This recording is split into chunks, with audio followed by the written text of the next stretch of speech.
as and as a musician, perhaps playing jazz, right? There seem to be two different worlds, and I think that's what Don Thompson was alluding to. Yeah. You know. But apparently, improvisation is the most difficult thing the human brain can encounter or try to accomplish. They've done studies. Yeah. Yeah, I can see that. What's interesting is, are you familiar with the drum teacher Stanley Spector at all? I'm sure you heard of Stanley Spector. Yeah. Yeah, Stanley was pretty radical back in the late 50s when he was developing his whole pedagogy regarding method jazz drumming. And I took a lesson with Sam Ulano in 2012 in New York City, and Sam's whole thing is about sight reading. Sam's all about sight reading, and he's written thousands of these rhythm reading books, and they're all self-published. A lot of them were just essentially handwritten. He prints them off, puts them in a dual tank, pastes the cover on them, sells it for $20 type thing. Interesting guy. But economically, he wasn't doing so well at the time that I took the lesson with him. He would have been 90. My Well, God. he would have been 90, 91 at the time, going on 92. He died in January, early January 2014. But anyway, Sam had said to me, yeah, Stanley Spector, he took lessons with me for years, and that would have been probably the 1940s. But then Stanley started investigating and getting into the whole concept of jazz drumming and improvisation. He started rejecting. He didn't feel that students who want to learn how to play jazz drums and who want to learn how to improvise, they shouldn't be studying out of these rhythm reading books. It's just going to fragment their thinking. That was his thinking, and he had the same sort of apprehension and aversion towards the snare drum rudiments. And Ulano felt the same way.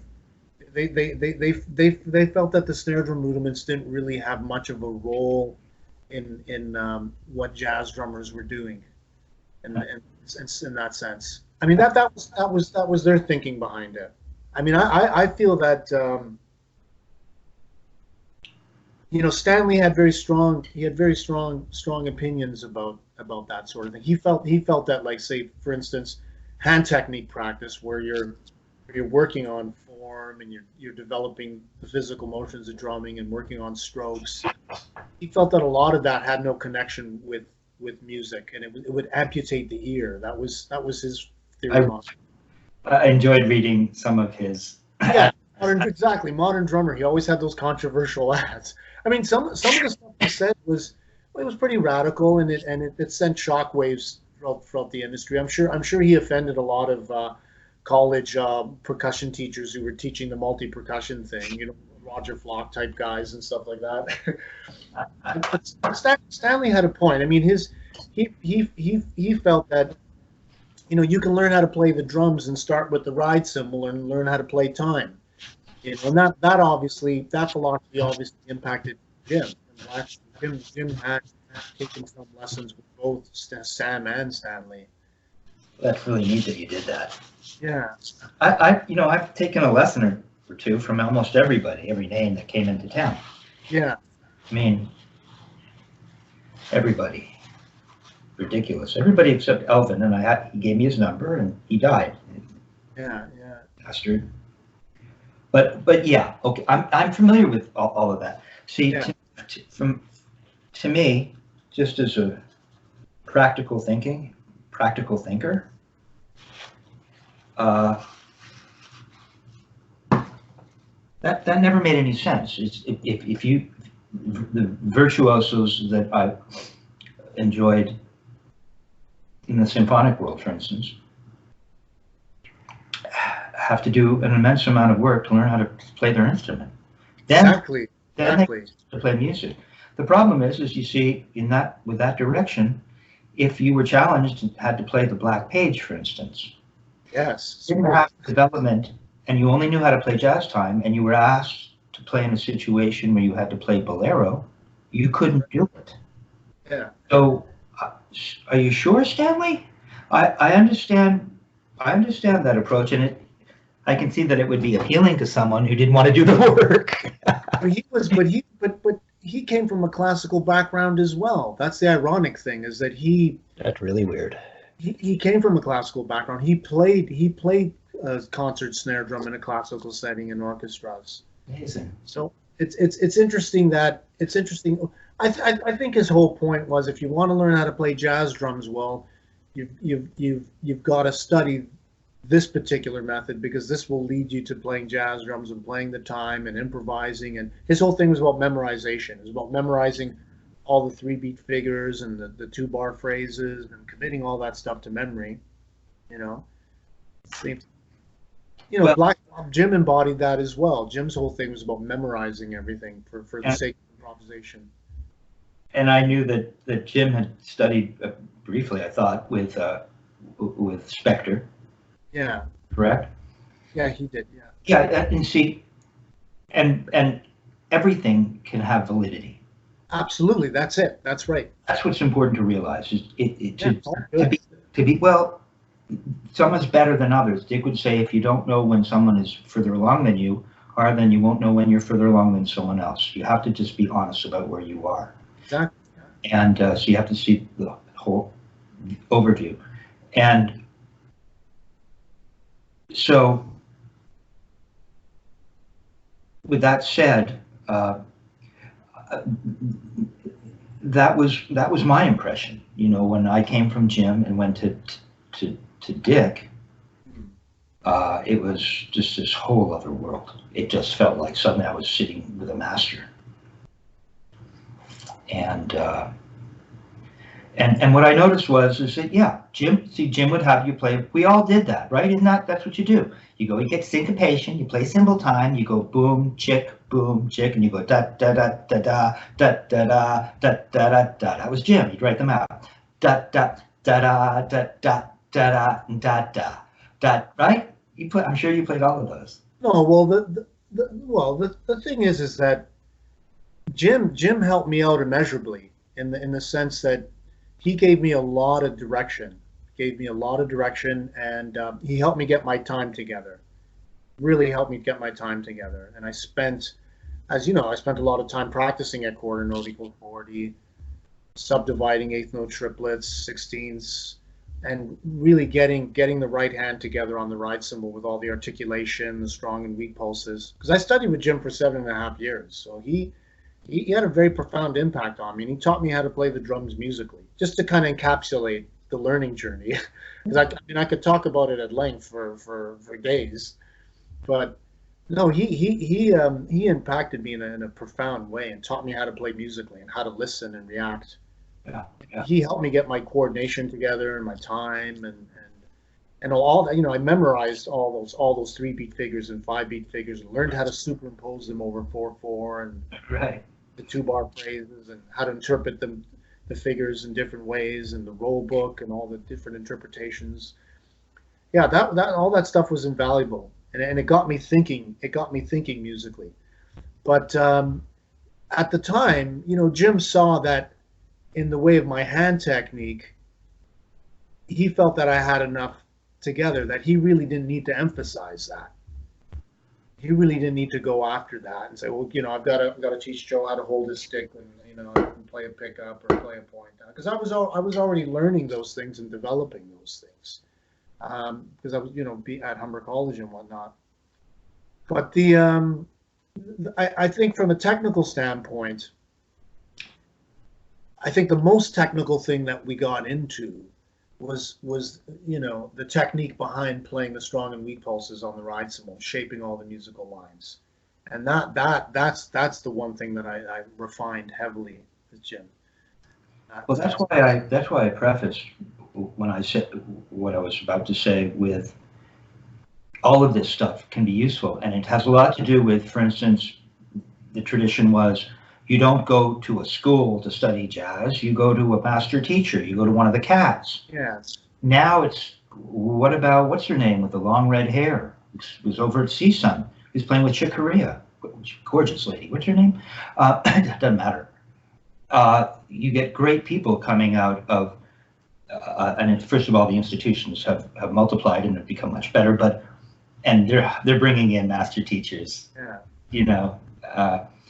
to do weekly lessons and so on. Anyway, but it's really what the student puts into it. Exactly, that's right. And, yeah, it's what the student puts into it. With regards to what Jim was doing, because Jim had a major, and I don't know how much. See, I went through a period where it's like, oh, now I see that's what I was missing. And I'll talk to you about what I mean in a minute. But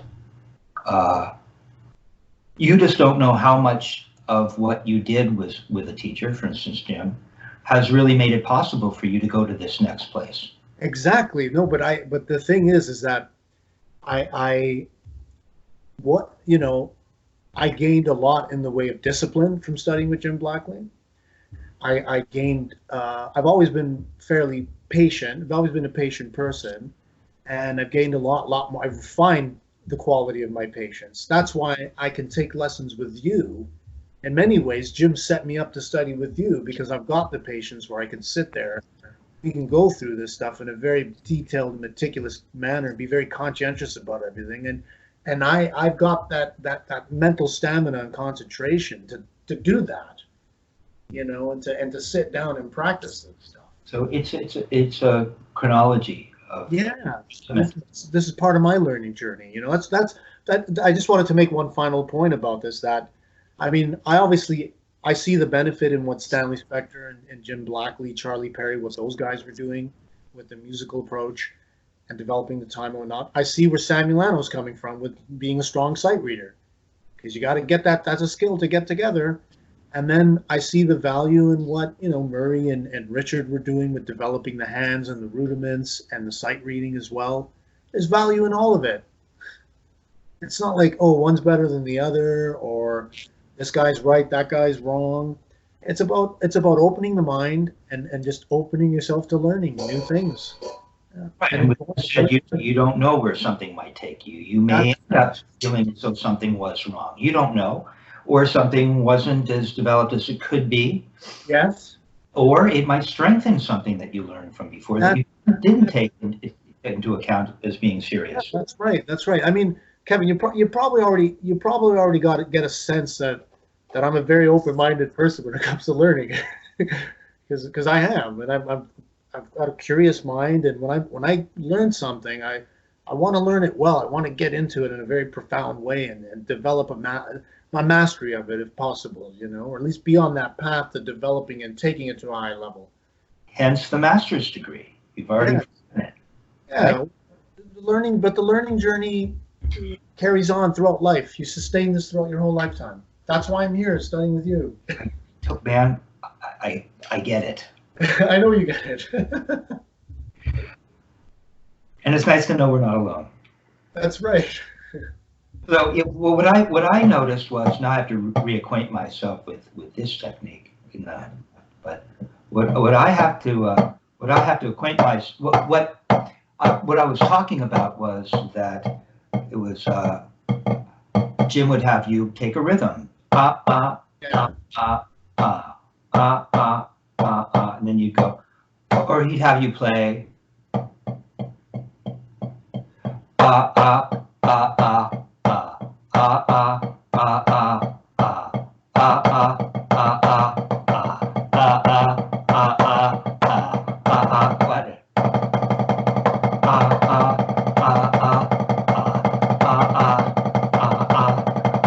right? Stuff like that.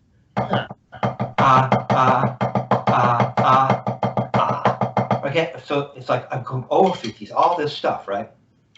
And see, here's where Stanley Spector had some insight, as far as I'm concerned, because it's that stuff. My flow through, I can't take this right now. I knew that I should have turned this down. Yeah, I'm working on getting a grant, so get into this one time. And so I'll turn this down in a minute. And so, yeah, for me, it was that helped a bit. I mean, if every jazz tune, that's what you're going to do, really? In other words, just go ahead. Pardon me, boy. Is this the Chattanooga choo-choo? Da-ba-da-da. I mean, it works, but it's not the tune. And so learning to play the melody, and it's pretty hard. I mean, I'm working on it. Yeah. Right?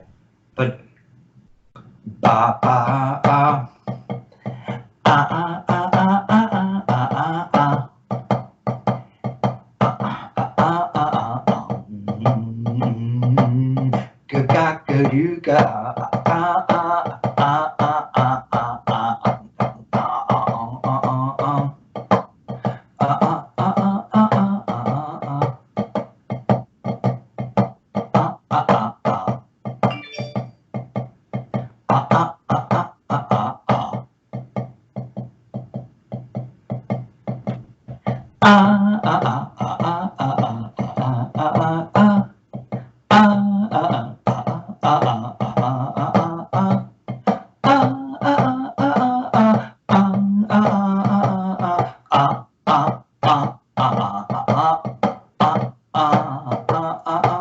See what's happening?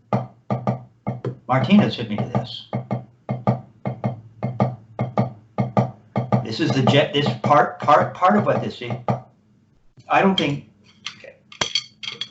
So you see that instead of thinking about a bunch of patterns that you're going to foist on music, it's play the patterns of the music. That's right. The chops to do it. Because if you're just sitting around on the ride cymbal playing a bunch of patterns, it's like, as I said, it may have really helped me get to hear maybe, but I had to for me, it was like, holy shit, I'm not hearing the music. I'm not really playing, I might be hearing it, but I'm just superimposing stuff. Dick just couldn't stand it. Dick hated licks. He said, you'll hear a bunch of drummers and they'll sound great because they play stuff all over the drums. They're just playing licks around the drums. He goes, if you hear them on a snare drum, you'll hear something a lot different. And then you have the idea of how can you take the knowledge of being able to move around musically within the context of scales and arpeggios and the rudiments on the drums and apply that to music. That's what we're trying to figure out, right? Yeah. And hit music. So that's Martinez heard me. I played him a tape with myself, John Beasley, and Alfonso Johnson at the Aqua Lounge. You know, Larry Flint's club.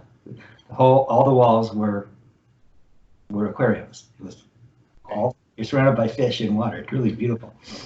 And I played him. I think it was Voyage. You know the tune Voyage? Da ba da da da da da da da da. Ba ba ba ba ba ba ba ba ah ah ah ah ba ba ba ba ba ba. And he went, let's go down to the drums. I got to show you something. Now, I may have talked about this at one of the clinics you heard, or maybe I've alluded to it. He said, I grew up thinking Neil Peart, right? Boom, bang, boom, boom, bang. And I saw rulers. I saw demarcations on a ruler. I heard everyone talking in Toronto about, oh, he's behind the beat, he's in front of the beat. It's like, I wish I just played on the beat. And not only that, it feels terrible to play. I don't know how to really make. I see Vinny doing this, and Carlos is doing that, and I see guys doing this, and I see guys doing what, and so I was understanding the time in terms of the delineation on a ruler. And Martinez explained to me that that's not it. Maybe for a polka. But he explained to me that he was performing or rehearsing with Charlie Pride. And Charlie turned around and said, he doesn't mind me saying this. I've asked him if it's okay to mention this story because it's had an effect on me. Charlie turns around and goes, "Drummer boy!" Like, Richard is like, what the hell is he talking about? Give me the J! Right. And Martinez explained to me that what he learned was that there is a shape to the groove, or the cut. Yeah. Right? There's all kinds of, right? They have all kinds of names for it, right? You're swinging like a mug. That's where that comes from. Swing it, see? Because it doesn't go like this. Yeah, It goes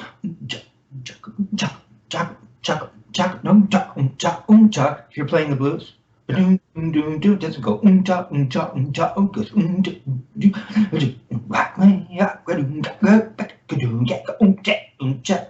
and right away. I remember the very next gig I played after learning about that was with John B. Williams, and he was really happy, and I was too, you know. So just a concept like that. Now, what's interesting is a lot of the motions that we're making have that kind of have what seems to be what is the very thing we're talking about. See, there's an up and a down to the motions, so some of the motions that we're making, right? So boom, boom. It doesn't have to be a swing. Boom, boom. I'm not thinking. Don't gay. I'm thinking. Or I don't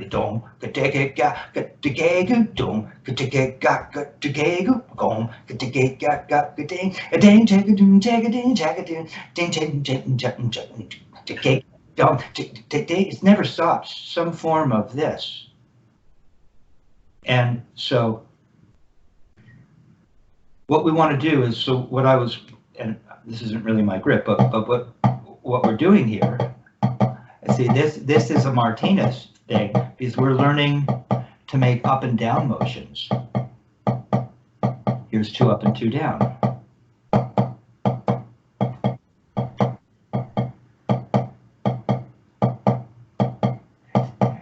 Pardon me, boy.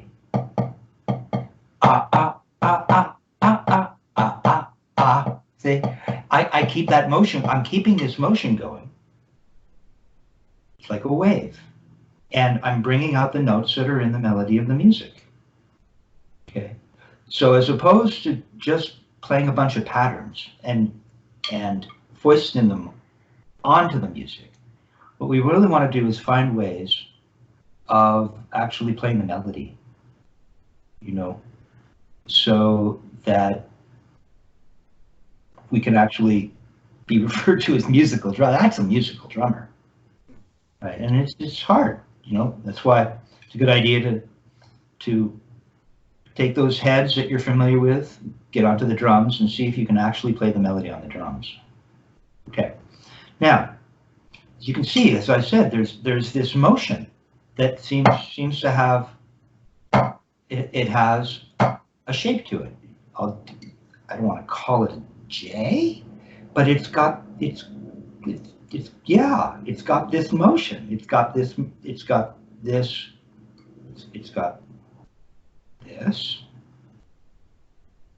and this. You lifted up your bead. It's got this, and it's got this. This is another Richard Martinezism. You see, so let's just, okay. Right, you see, this is that fixed point in the universe that Martinez is talking about. You're going to lead with your wrist, and then you're going to leave it there as you come down. See how the wrist is leading? Try not to lift the bead up on the way down. Leave it right there. It almost feels like you're, thank you, Richard. It feels like you're scooping ice cream. Leave it there, come there, you see? So there's that kind of motion that we're making, so that when we're playing something like dum ga ga ga dum ga ga ga dum ga dum ga ga dum dum ga da dum ga ga dum ga ga dum. You see, we're not going dum ga da da ga da dum ga da dum. Not this. It's this. Da da da ga da dum ga ga dum ga dum ga da dum ga da dum ga ga dum.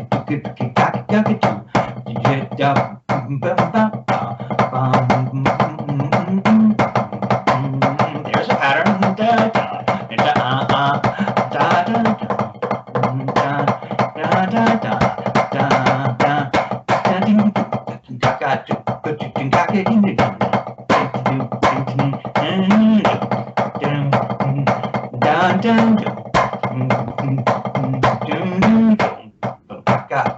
See, and everything that I'm playing fits in. Here's a 5-stroke. Well, see, it's still got this. It's still got alternating clams. 5-stroke roll. See, so we're always using these motions to make music. We're using these motions to make music. Now, I really want to talk to you about the grip, because I think you have spent some time with some teachers that have had other directions. Yeah. Right? Which is totally cool. It's just some form of it, whatever they might be teaching, it's some form of a lever system. It's not wrong, it's just another form of a lever system. So, before we get into the motions and all of that stuff, that was connected to this idea of learning to play the melody, learning to make motions and play the melody in the context of the motion. Because when you're doing that, when you're actually playing the melody,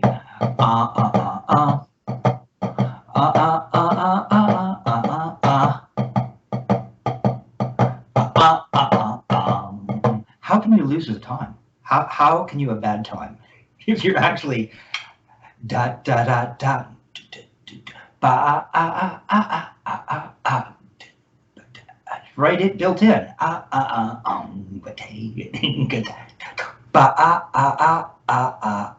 see, it's 2 up and 2 down, somewhere the melody's in there, right? Just playing 8th notes. Okay. So let's think about your grip, because I gave you're having some problems with your thumb. You're having some problems with your thumb. It's getting better. And first finger. See, right now your left thumb seems very bent to me. And so we experimented with just holding on with the first finger and thumb front, right? It looks more natural. See, but Dick Wilson. Now Murray may have gotten into really keeping the 4th and the 5th off. Wally Snow certainly recommended that. Dick Wilson never had us do that. See, Dick Wilson would just say, let the stick lay in the hand. Just do this. See, took you a minute. Do you feel, see, it's just laying in the hand? Relax your left arm. Make sure it's not sticking out at all. I've actually have the ring and little fingers on the stick now. That's what I'm saying. You can just let it lay in the hand. Yeah. Go ahead. Just experiment with that now. Yeah. Go ahead and just let it lay in the middle finger. This was kind of a thing that a lot of the Dick Wilson students would do. And now I can remove the ring and little fingers. I can. If I'm talking about just letting it lay in the middle finger. This was okay. Yeah. This is like a Greg Albin thing, and I think Dick would do this. You go, really, you're really trying to control this.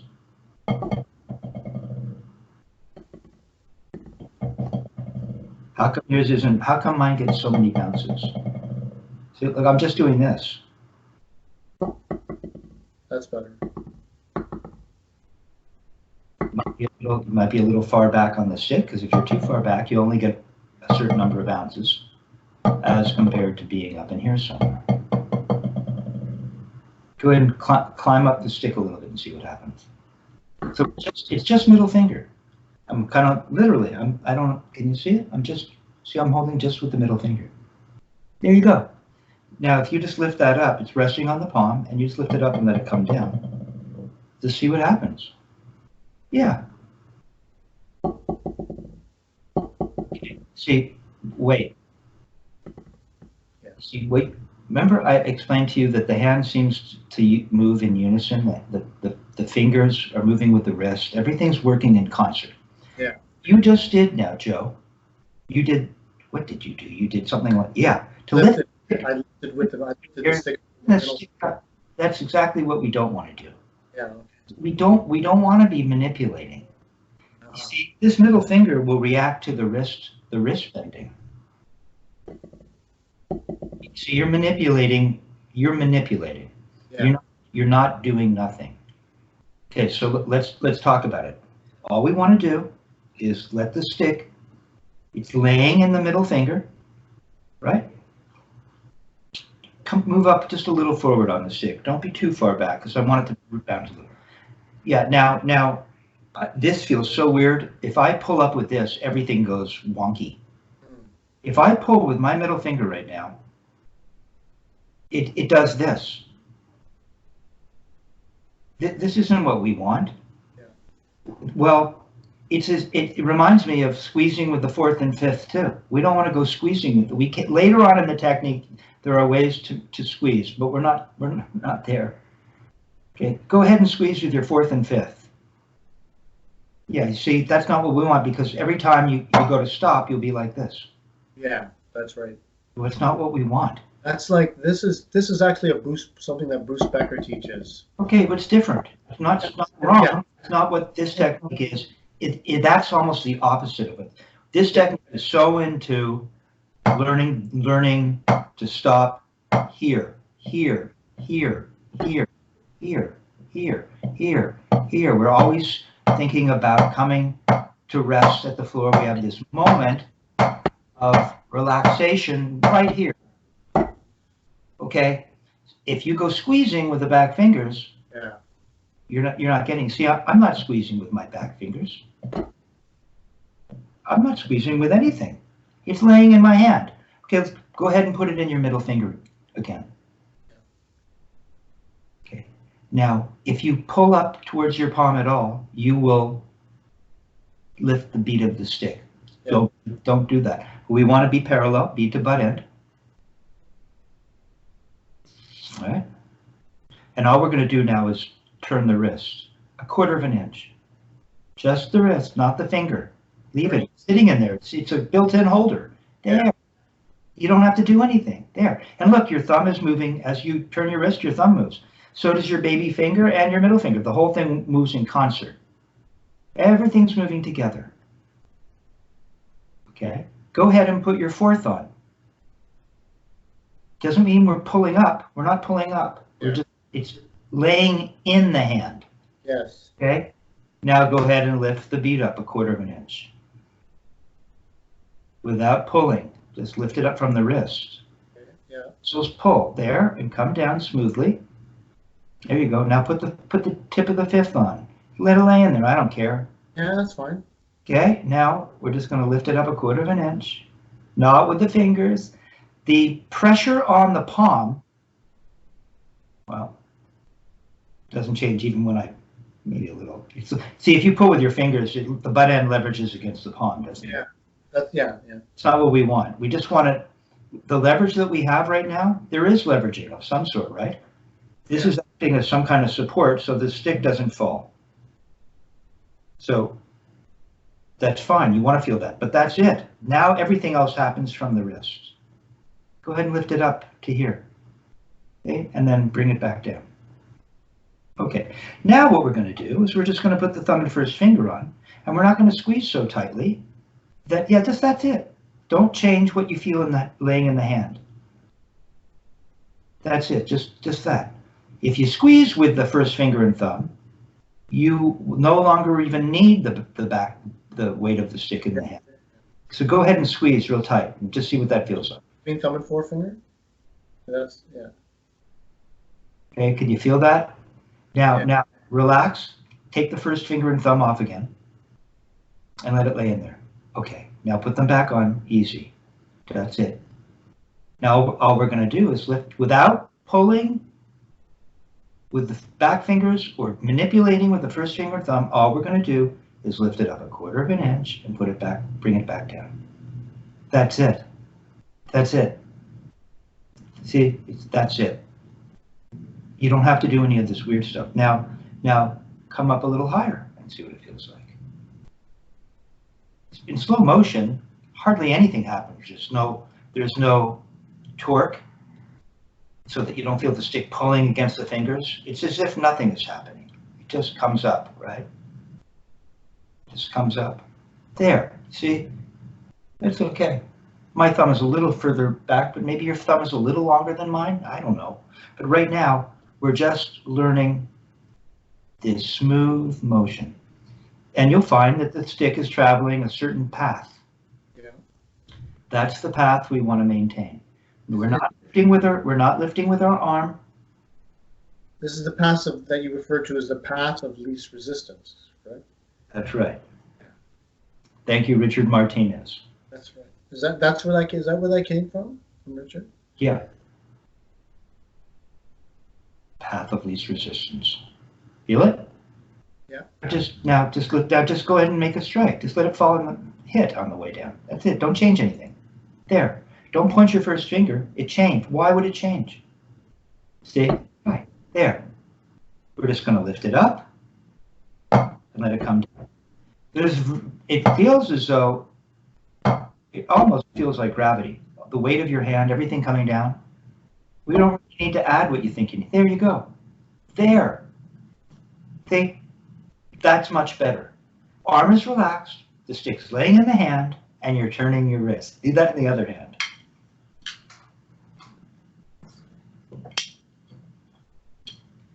Start off, because already your elbow seems to not really just be hanging by your side. So just take the right stick out of your hand for just a moment. So we're left centric. And let the arms hang by your side. I do this all the time. This is my thing to help me feel where the floor is. There. It doesn't look like it did before when you watched this video. Okay. All right. Now take the first finger and thumb off. Leave the bead just over the surface. Parallel bead to butt end. Don't have the butt end too high. Let your arm just hang there, right? Now, what we did with the other hand is we brought the first finger and thumb in. Just really gently. That's it. They don't want to, if you squeeze too hard with them, they'll muck up everything in the hand. Now let's take the first finger and thumb off again. This time, just put your first finger on. Easy, easy. Don't lift the bead up with it. Go into half turned over for me and feel it roll into the first finger a little more. Half turned over, just a tiny bit. Like this? Yeah, there. Okay. Feel it really laying in it's even laying in the first finger, isn't it? Come around too much and I want to pop out, but still, even palm down. You can still kind of feel it's hanging out. It's laying in my hand. Okay, then we're going to put the thumb on. Don't change it. There. Now your grip looks better. Your thumb looks normal too. Don't fiddle with it. It's good. That's what it is. It's that simple. Now you're going to lift it up 1/4 of an inch and bring it back down. Don't play. Just lift it. Feel that path of least resistance. Only 1/4 of an inch. You know that the rest of the path always exists. Never goes away. 1/4 of an inch. 1/4 of an inch. And don't go pulling with your back fingers. Just now you can set it and forget it. You've got your grip. Now you just turn your wrist. 1/2 an inch. And down. Don't do anything with your grip. Go on, lift it up 1/2 an inch. Smoothly and there. Now go up an inch. Go up an inch. Okay. Go up 3 inches. Smoothly. Don't do anything with your hand. Put it down. Yeah, go on up 7 inches. Go on up and then let it come down. Don't make it. There you go. Go on up again. Now just make a note on the way down. The whole thing collapse. See? Look how good your grip looks right now. Okay.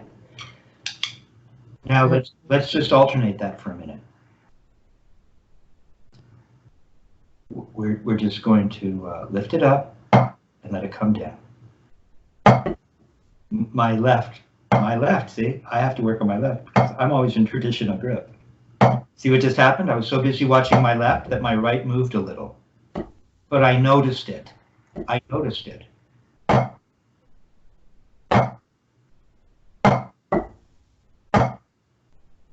Pretty close. Every time I finish, I better be back to where I started, or something's wrong.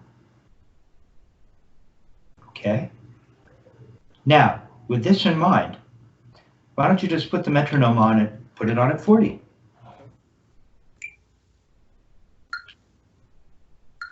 Now, Kevin, you were using a very like real high wrist turn, and then you came down. I noticed. Well, we were exploring. Stay with me for just a sec. What we were doing was we were exploring the full range of that motion. Yeah. Okay. Now I don't want you dipping in. Something has slightly changed in your grip. It's not quite where it was. So just in the right, just let it lay in your hand again. Take the first finger and thumb off just for a sec. Okay.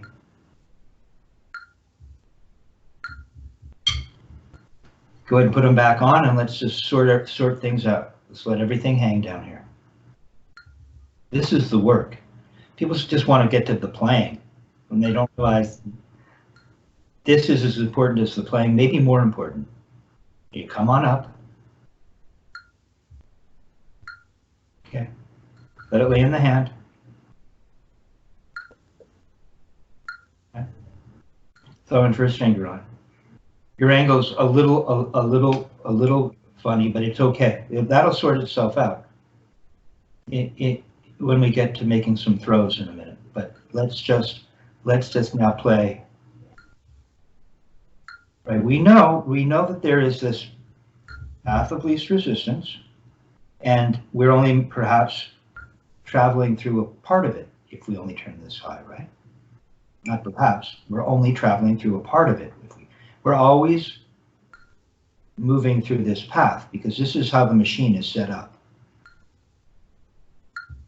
Right there, it's really good. Okay, so if we just did, you play quarter notes, so if we just went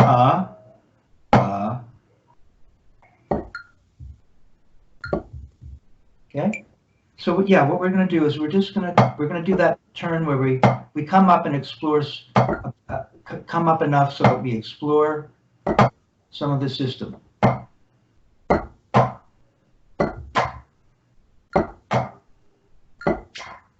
I find the floor. There.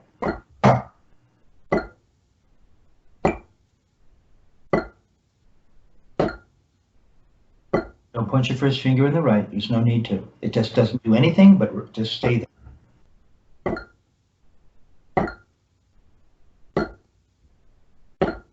Good. Now play quarter note triplets.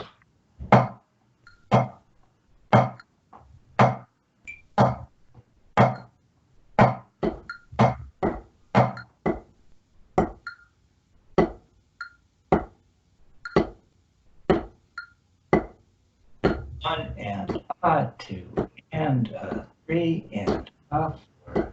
Good, man. 1 and a 2. All right. 1 and a 2 and a 1. You hear my metronome, okay? It's fine. Perfect. I don't want to hear more of it. It's nice. Now play eighth notes. Go back to quarter note triplets.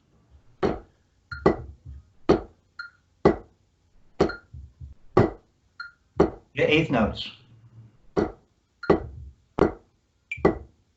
Nothing should change. You're turning just a little faster. Okay? Things relax. See how easy that is? Yeah, I'm feeling the gravity. I'm feeling the weight of the stick in the hand more. Good. So keep doing that. Keep playing eighth notes.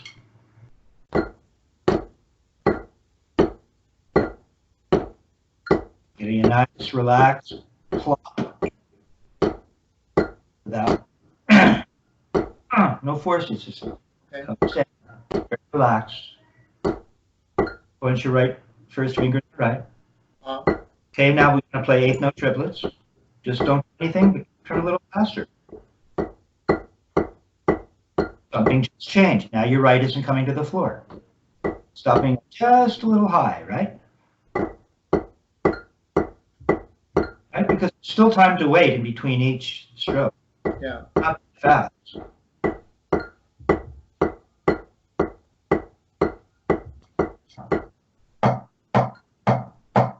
See, it's waiting. Wait, wait, wait. See how this time it's waiting? It has a whole eighth note triplet to wait.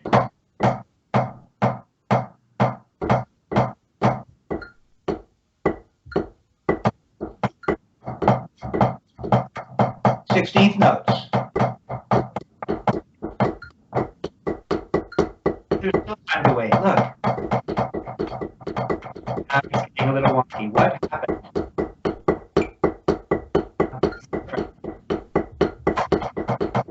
Should be able to go.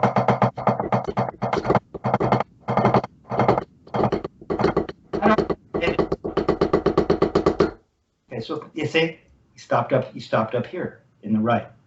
So you lost it. Better.